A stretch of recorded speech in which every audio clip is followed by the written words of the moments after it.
God bless you all. God bless you all. And I never thought anything like this could happen in America. Never thought it could happen. The only crime that I have committed is to fearlessly defend our nation from those who seek to destroy it. From the beginning, the Democrats spied on my campaign. Remember that? They attacked me with an onslaught of fraudulent investigations. Russia, Russia, Russia. Ukraine, Ukraine, Ukraine. Impeachment hoax number 1. Impeachment hoax number 2. The illegal and unconstitutional raid on Mar-a-Lago, right here. The lying to the FISA courts, the FBI and DOJ relentlessly pursuing Republicans, the unconstitutional changes to election laws by not getting approvals from state legislators, the millions of votes illegally stuffed into ballot boxes and all caught on government cameras, and just recently the FBI and DOJ in collusion with Twitter and Facebook in order not to say anything bad about the Hunter Biden laptop from hell, which exposes the Biden family as criminals and which, according to the pollsters, would have made a 17-point difference in the election result. And we needed a lot less than that, like about 16.9. It would have been in our favor, not my favor, our favor, because our country is going to hell. And we remember the 51 intelligence agents who said Hunter Biden's laptop was Russian disinformation. It didn't exist. It was Russian disinformation. Remember that? And that was all confirmed strongly by the FBI when they all knew that it wasn't Russian disinformation. And so much more. Our elections were like those of a third world country. And now this massive election interference at a scale never seen before in our country, beginning with the radical left, George Soros-backed prosecutor Alvin Bragg of New York, who campaigned on the fact that he would get President Trump. I'm going to get him. I'm going to get him. This is a guy campaigning. He wanted to get President Trump at any cost, and this before he knew anything about me, didn't know a thing about me. He was campaigning. As it turns out, virtually everybody that has looked at this case, including rhinos and even hardcore Democrats, say there is no crime and that it should never have been brought. Never have been brought. Everybody. Even people that aren't big fans have said it. They said this is not the right thing to do. It's an insult to our country, as the world is already laughing at us for so many other reasons, like our open borders, our incompetent withdrawal from Afghanistan, where we left behind American citizens, $85 billion worth of the best military equipment in the world, lost 13 magnificent young lives, and far too many to mention that are so badly hurt with the loss of arms and legs and facial obliteration. The most embarrassing time in our country's history, in my opinion. Then our give up on energy independence and even energy dominant. We're going to be dominant within 6 months, more than any other nation ×2. We had this all just 3 years ago. Our raging crime statistics, if you look in Democrat-run cities, numbers the likes of which we have never seen before. The open threats by various countries of the use of nuclear weapons, something never mentioned or discussed by outside nations during the Trump administration, and which could very well lead under the Biden administration's leadership to an all-out nuclear World War III. Can happen. We're not very far away from it, believe it or not. An economy that has been crippled by the biggest inflation we have seen in more than 60 years. and a military that I used to defeat ISIS in 4 weeks. They said it would take 4 years. 4 weeks. To kill al-Baghdadi and Soleimani, that has now gone woke at the top levels by trying to indoctrinate everyone down to the lowest ranking patriot. But now they have really stepped up their efforts by indicting the 45th President of the United States, who received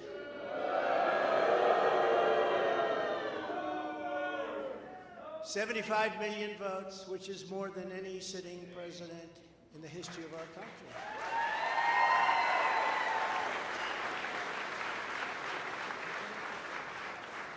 And in the wings, they've got a local racist Democrat district attorney in Atlanta who is doing everything in her power to indict me over an absolutely perfect phone call, even more perfect than the one I made with the president of Ukraine. Remember, I kept saying that's a perfect call.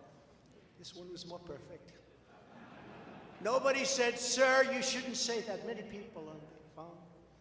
Or hung up in disgust because of something I inappropriately said, because nothing was said wrong. In fact, at the end of the call, we agreed to continue our conversation about election fraud, and election fraud specifically in Georgia, at a later time. Many people on the phone, including lots of lawyers, nobody found anything wrong with that perfect call until a book promotion tour many months later. All of a sudden they say, "You know, I remember Trump making a call. Let's look at that." This fake case was brought only to interfere with the upcoming 2024 election, and it should be dropped immediately.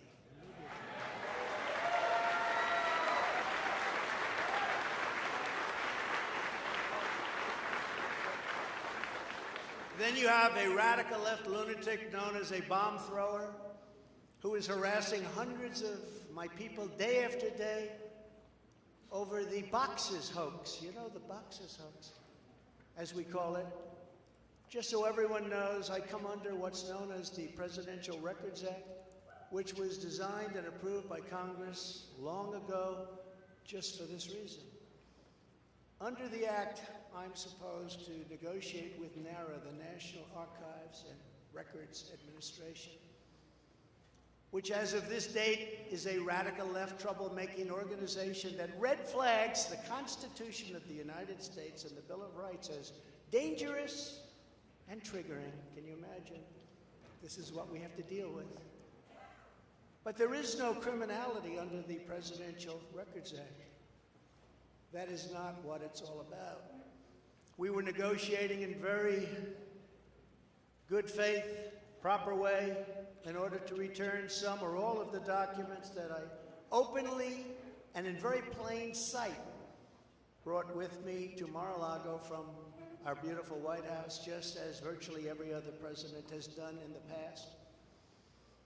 When FBI and DOJ officials with NARA were here, I told my lawyer to show them the very secure storage room in which they were locked. The FBI's sole request in writing was, "Could you please put another lock on the door?" We immediately complied. It's a lot different than the Biden situation, isn't it?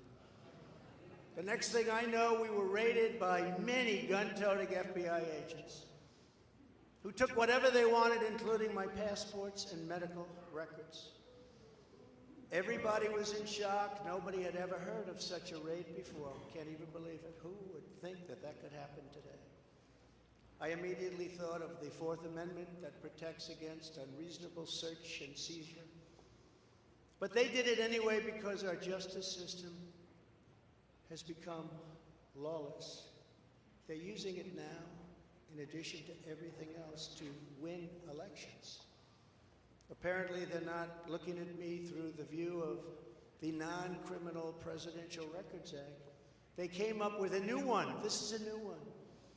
And they're looking at me through the Espionage Act. Think of that. How does that sound? Of 1917, where the penalty is death Even though that has absolutely nothing to do with openly taking boxes of documents and mostly clothing and other things to my home, which President Obama has done, the Bushes have done, Jimmy Carter's done, Ronald Reagan has done.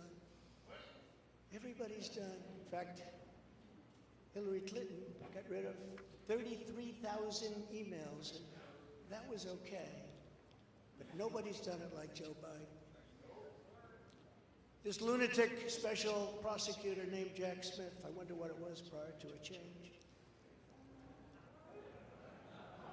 who others of his ilk say he's even worse than they are, is only looking at Trump, yet Joe Biden took massive amounts more documents, even removed many boxes to Chinatown. You believe that? Just got $10 million from China. Where did that come from? I guess they were banking on Hunter's expertise, and had others stored in unsecured offices in Pennsylvania and strewn all over his garage floor, where his now very famous Corvette is also stored. All over the floor, including classified documents. But that's okay. Perhaps most importantly, he has 1,850 boxes in Delaware, which he is refusing to give up.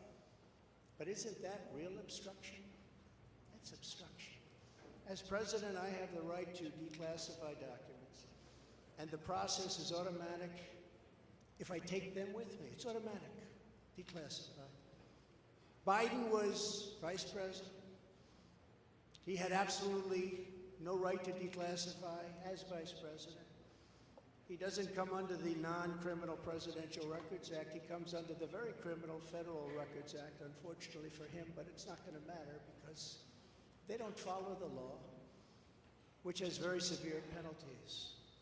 He had classified documents that he took while he was a senator, which is absolutely inexcusable. And other senators, including Democrats, are outraged. But he's not being harassed and hounded like the people who work for me are. In fact, they seem to have forgotten about his documents entirely. So many, thousands and thousands. It's okay with him. They like to say that I'm obstructing, which I'm not, because I was working with NARA very nicely until the raid on my home. But Biden is obstructing by making it impossible to get the 1,850 boxes or explain why many documents were located in Chinatown. Can't explain it. Why were they in Chinatown? I don't know. Lastly, I'm under investigation. This time a civil investigation by another racist in reverse, who also campaigned on, "I will get Trump. I will get him." This was her campaign. Never ran for office. I will get him. Her name is Letitia James. And she proclaimed while campaigning, quote, "I look forward to going into the office of the Attorney General every single day, suing him, and then going home." Just before she knew me. She announced, "What is fueling my soul right now is Trump," and that she had her eyes on Trump Tower. Those eyes are focused on Trump Tower. Didn't know the young lady. She even assured her supporters in an election promise that we're going to definitely sue him. We're going to be a real pain in the ass. He's going to know my name personally.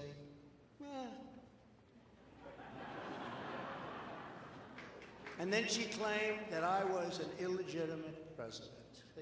Think of it. With all we did on energy, with all we did on the military, on taxes, biggest tax cuts in history, biggest regulation cuts in history, right to try, people able to get drugs now that aren't approved. Hopefully you don't have that problem. Letitia James vowed to use every area of the law to, quote, investigate President Trump and his business transactions. Those transactions are going to be investigated, she said. And that of her family and his family. Because we're going after his family, and we're going after them hard. This is all before entering office and all before knowing anything at all about me, but she's going to get me. This is why, along with unrelenting crime, so many people and companies are leaving New York. She said that I falsified my financial statements, but in fact we're proving and will prove that my financial statements were substantially more than we submitted, not less. And in all cases have a strong disclaimer clause in them which tells the institutions that may look at that if they want to, not to rely on the statement. But they've got a problem with their case because, number one, I'm very underleveraged. They can't believe it. All the stuff they read and gave. And have very little debt relative to the value of assets. And importantly, not one bank has lost even $1. She was investigating me to save banks. They have very good lawyers. But they didn't lose $1 with us during this period of time. In fact, the banks we're talking about made almost $200 million off Donald Trump, and they liked me very much. We never missed a payment, never got a default notice, had a great relationship with all of them. I don't need banks. We have a lot of cash. Built a great business with my family, built a fantastic business.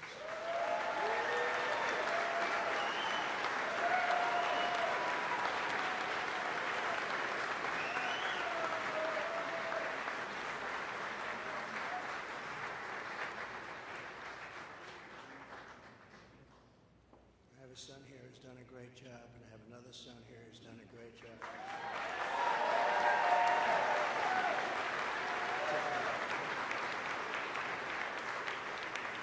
And Ivanka, and Barron will be great someday. He's tall, he's smart, but I have a great family, and they've done a fantastic job, and we appreciate it very much. They've gone through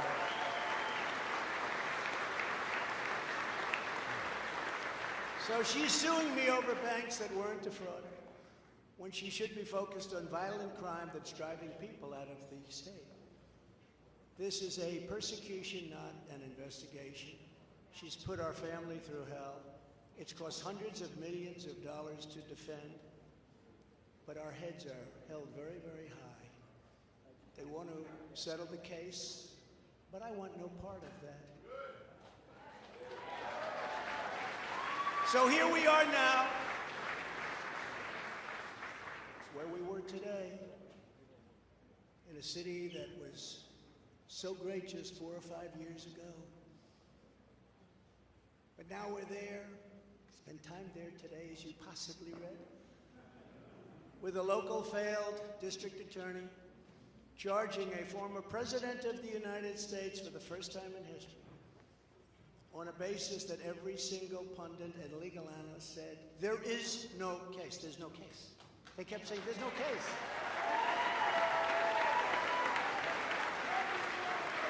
Virtually everyone. But it's far worse than that, because he knew there was no case.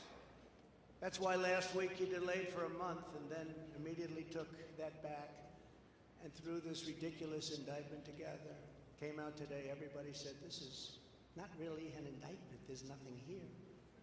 My lawyers came to me and they said, there's nothing here, they're not even saying what you did. The criminal is the district attorney because he illegally leaked massive amounts of grand jury information, for which he should be prosecuted, or at a minimum, he should resign. And Alvin Bragg's wife confirmed a report that claimed her husband has Trump nailed on felonies. She has since locked down her Twitter account. His chief prosecutor, who represented the Democrats and crooked Hillary Clinton in a firm run by Chuck Schumer's brother, Robert, he quit the firm in order to go to work in the DA office in order to get Trump. Can you imagine that? Hillary Clinton's lawyer, Democrat firm. Ultimately, he quit as chief prosecutor because Bragg didn't think he had a case. Think of that same guy that brought this ridiculous thing today. Yet during his investigation, this prosecutor named Mark Pomerantz wrote and published a book saying all sorts of privileged things, and has been very strongly reprimanded. He was reprimanded so strongly. I've never seen anything like it. That's probably the end of it. But what he did was probably very illegal. But he was very, very strongly reprimanded. Even District Attorney Bragg was furious with him. They were having a tremendous fight in the office because of it. But hope is never lost, because various prosecutors in the DA's office also quit because they thought President Trump was being treated very unfairly. How about that? Isn't that great? Oh, I love them. I'd like to meet them. I'd like to meet them. The DA's office even had a web page. Meet the team of executives who have done this to President Trump. That was the title. Isn't that nice? They immediately had to take it down. Meanwhile, overall, crime in New York was up 30% last year, much more than that the year before, with felony assaults, robberies, and burglaries all up by massive, massive numbers. Not the same place that I know, not the same place that you know. And this is where we are right now. I have a Trump-hating judge with a Trump-hating wife and family, whose daughter worked for Kamala Harris and now receives money from the Biden-Harris campaign, and a lot of men. We recently had another trial, and the same judge told the fine man who worked for me for many, many years that if you admit your guilt, you will be in jail for 90 days. But if you don't, if we go through a trial and you're found guilty, you're going away for 10 years and maybe longer. Which for a 75-year-old man with a great family really means life. What the prosecutors and judge did to that man, I will never forget, because it's right out of the old Soviet Union. That's where we are. They said, you say anything about Trump, meaning that's bad, and you won't even have to serve the 90 days. You'll walk free. And they say that to many of my employees. We have this Jack Smith lunatic threatening people every single day through his representatives. They're threatening jail terms. But talk about Trump and you'll go free. This is where we are as a nation. Who would have thought? They can't beat us at the ballot box, so they try and beat us through the law. That's the country in which we live, however, right now. The USA is a mess. Our economy is crashing, inflation is out of control. Russia has joined with China. Can you believe that? Saudi Arabia has joined with Iran. China, Russia, Iran, and North Korea have formed together as a menacing and destructive coalition. Would have never happened if I were your president. Would never have happened. Nor would Russia attacking Ukraine have happened. All of those lives would be saved. All of those beautiful cities would be standing. Our currency is crashing and will soon no longer be the world standard, which will be our greatest defeat, frankly, in 200 years. There will be no defeat like that. That will take us away from being even a great power. If you took the 5 worst presidents in the history of the United States and added them up, they would not have done near the destruction to our country as Joe Biden and the Biden administration have done.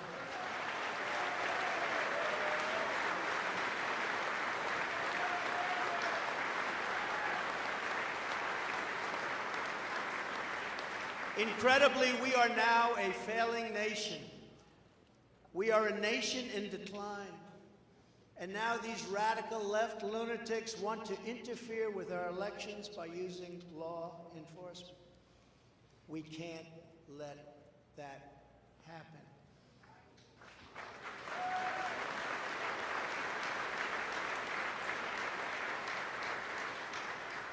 With all of this being said, and with a very dark cloud over our beloved country, I have no doubt, nevertheless, that we will make America great again.